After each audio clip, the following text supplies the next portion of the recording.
Edi, terima kasih untuk tumbalmu yang pertama. Aku akan memberikan kekayaanmu lebih dan lebih lagi setelah nantinya kau memberikan tumbalku yang kedua. Assalamualaikum warahmatullahi wabarakatuh. Apa kabar kalian semua? Kembali lagi berjumpa dengan saya Doni Free di channel Sudut Malam. Jadi kemarin itu banyak yang bahas, banyak yang tanya juga, Mas Doni kenapa ceritanya itu dikit banget sih, sebentar banget. Sebenarnya sih saya juga pengen ceritanya itu lama panjang seperti channel-channel yang lainnya. Tetapi apa daya ya, jadi mereka itu yang mengirimkan ceritanya hanya ya sebatas itu. Jadi di situ aku tidak menambahkan atau mengurangi apa yang mereka kirimkan kepada saya. Saya hanya menceritakan ulang saja. Makanya ceritanya itu pendek ya, tetapi tidak masalah ya. Oke, sebelum kita lanjut ke videonya, seperti biasa, saya ini pengen tahu kalian semua ini datang dari mana, namanya siapa, umurnya berapa. Jadi kalian bisa tulis di kolom komentar biar kita itu bisa kenal ya. Untuk kisah kali ini datang dari salah satu seorang temanku. Jadi kemarin teman saya itu sengaja banget datang ke rumah saya untuk menceritakan pengalamannya ini. Tetapi seperti biasa untuk nama tempat dan toko sudah saya samarkan demi keamanan dan kenyamanan bersama tentunya. Mungkin tidak usah panjang lebar lagi, kita langsung menuju ke ceritanya.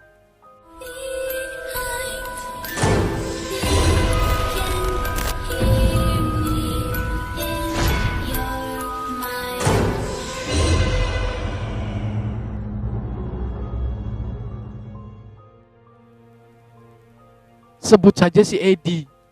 Edi ini adalah seorang bapak dengan usia 37 tahun. Dia mempunyai istri bernama Rohimah dan dia sudah memiliki seorang anak bernama Akbar.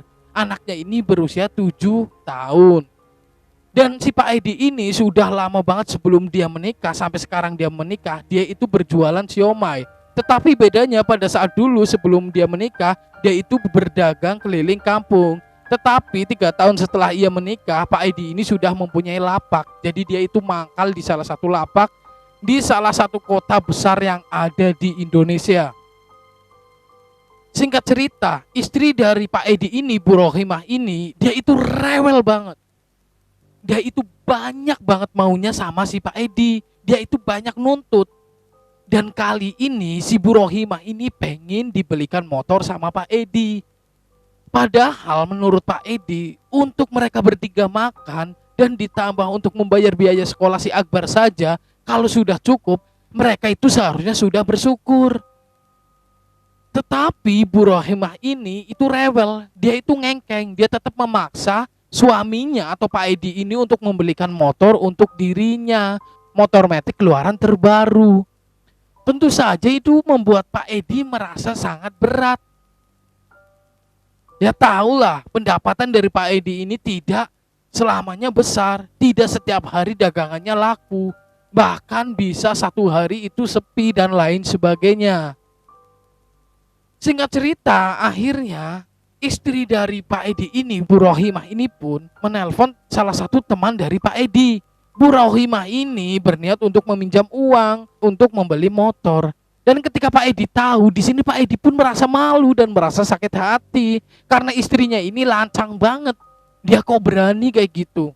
Akhirnya Pak Edi ini pun bicara dengan temannya untuk jangan menghiraukan apa yang disampaikan oleh istrinya.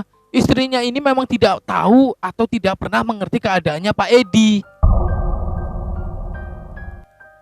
Dan akhirnya setiap hari Bu Rohimah ini pun menuntut itu terus. Setiap hari diulang-ulang terus. Dia itu meminta motor kepada Pak Edi setiap hari. Setiap Pak Edi pulang dagang, setiap Pak Edi akan berangkat dagang. Dan ini tentu saja membuat Pak Edi ini sangat stres. Dan di suatu ketika Bu Rohimah ini akan menceraikan Pak Edi karena perkara itu. Pak, kalau memang Bapak ini tidak bisa memberikan yang aku pengen, aku minta cerai dari Bapak. Percuma saja. Kita sudah berumah tangga lama, tetapi kita masih miskin aja. Bu, kok ibu kayak gitu sih bu? Apa ibu gak kasihan sama si Akbar? Lihat si Akbar dong. Akbar ini udah gede. Masa iya kita mau berpisah gara-gara hal sepele? Kita mengorbankan anak kita. Udah pak, aku mau pulang ke rumah ibu aja. Daripada kayak gini, pengen apa-apa nggak pernah kesampaian. Singkat cerita, akhirnya Bu Rohimah ini pun pergi meninggalkan si Akbar dan Pak Edi.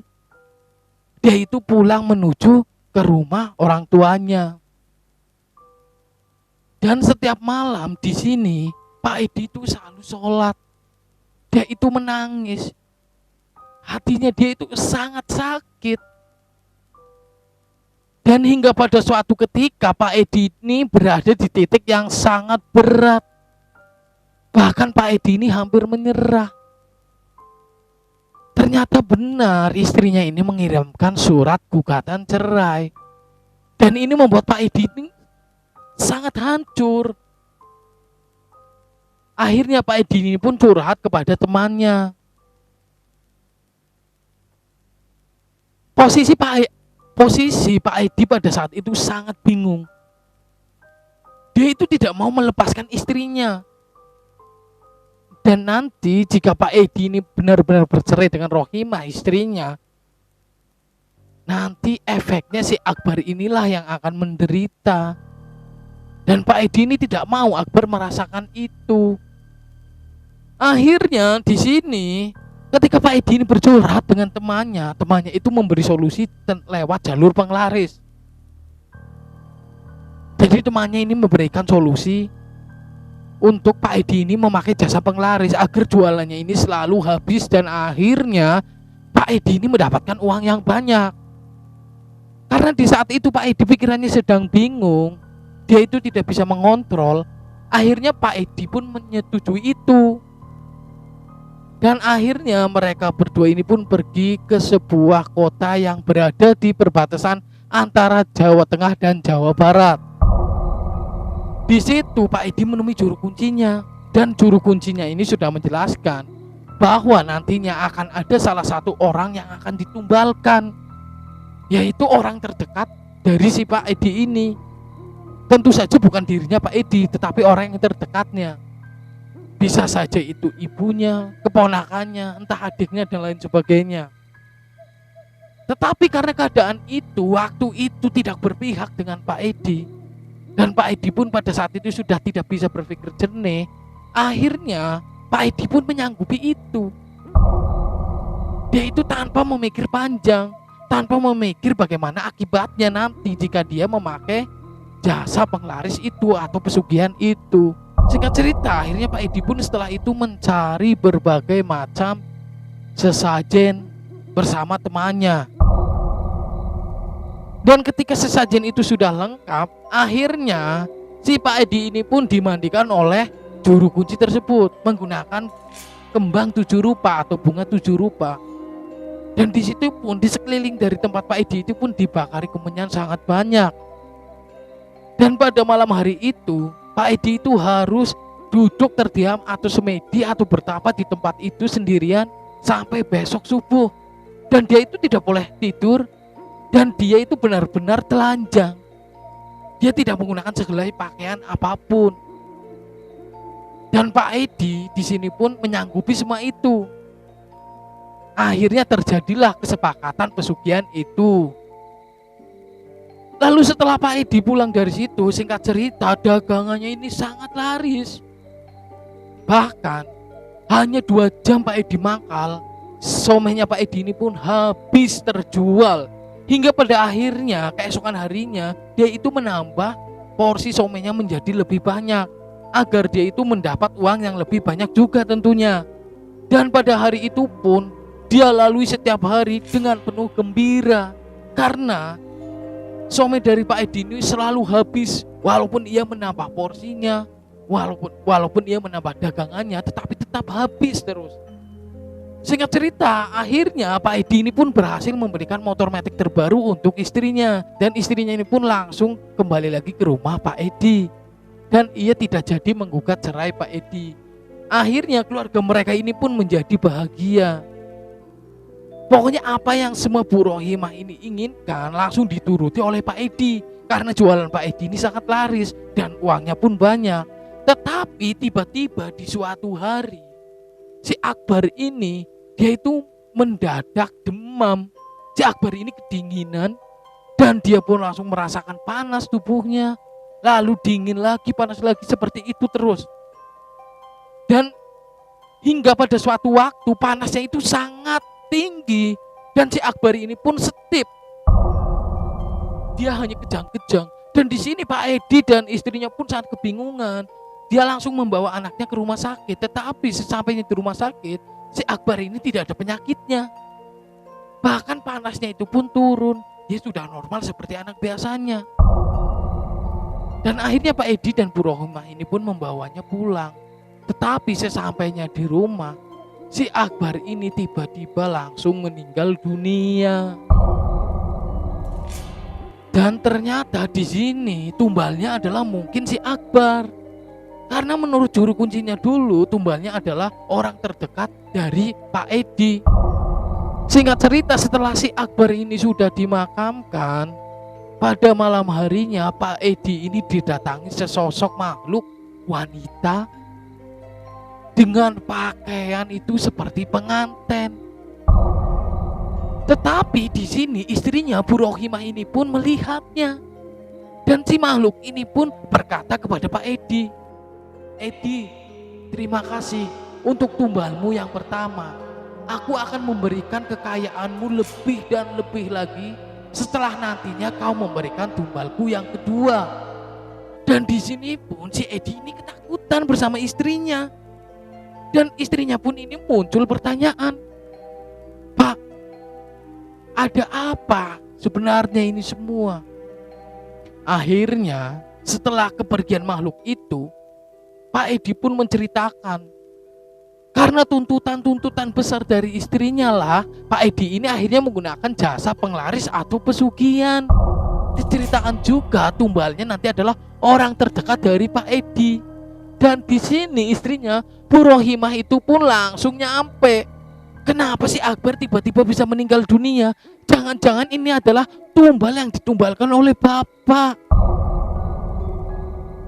Dan Pak Edi pun merasakan seperti itu. Dia juga memikirkan hal yang sama. Jangan-jangan anaknya inilah yang dijadikan tumbal oleh juru kuncinya, oleh makhluk gaib itu. Dan di sini pun langsung muncul rasa kekecewaan, rasa yang marah. Dan pada keesokan harinya, si Pak Edi ini bersama temannya kembali mengunjungi juru kunci tersebut. Dan dia bertanya. Dan setelah mereka berdua menanyakan itu, ternyata benar, anaknya lah si Akbar ini yang dijadikan tumbal. Dan sepulangnya Pak Edi dan temannya dari situ, Pak Edi ini pun stres. Dia itu merasa sangat bersalah. Kenapa harus anaknya yang dijadikan tumbal? Kenapa bukan orang lain atau saudaranya? Dan akhirnya di sini Pak Edi ditemukan tewas gantung diri di dapur rumahnya. Mungkin di sini Pak Edi itu merasakan kekecewaan dan penyesalan yang sangat mendalam, sehingga akhirnya Pak Edi ini pun memutuskan untuk bunuh diri karena dia tidak mampu untuk menebus kesalahannya kepada istrinya. Dan cerita pun berakhir. Oke, jadi lewat cerita ini kita itu mendapat pelajaran kembali sebagai seorang istri atau sebagai seorang suami nantinya. Jika kita semua sudah berkeluarga itu jangan kebanyakan menuntut, apalagi menuntut hal yang di luar kemampuan kita. Semuanya itu ada batasnya. Dan terima kasih tentunya buat kalian semua, buat subscriber saya yang sudah menonton video ini sampai selesai. Dan buat kalian juga yang mempunyai cerita horor mengenai pesugihan dan lain sebagainya dan ingin diceritakan ulang oleh saya, jangan lupa kirimkan ceritanya melalui WhatsApp saya. Nomor WhatsApp di samping saya ini adalah nomor pribadi saya. Silahkan kalian simpan, silahkan kalian save. Akhirnya saya Doni Free pamit undur diri. Wassalamualaikum warahmatullahi wabarakatuh.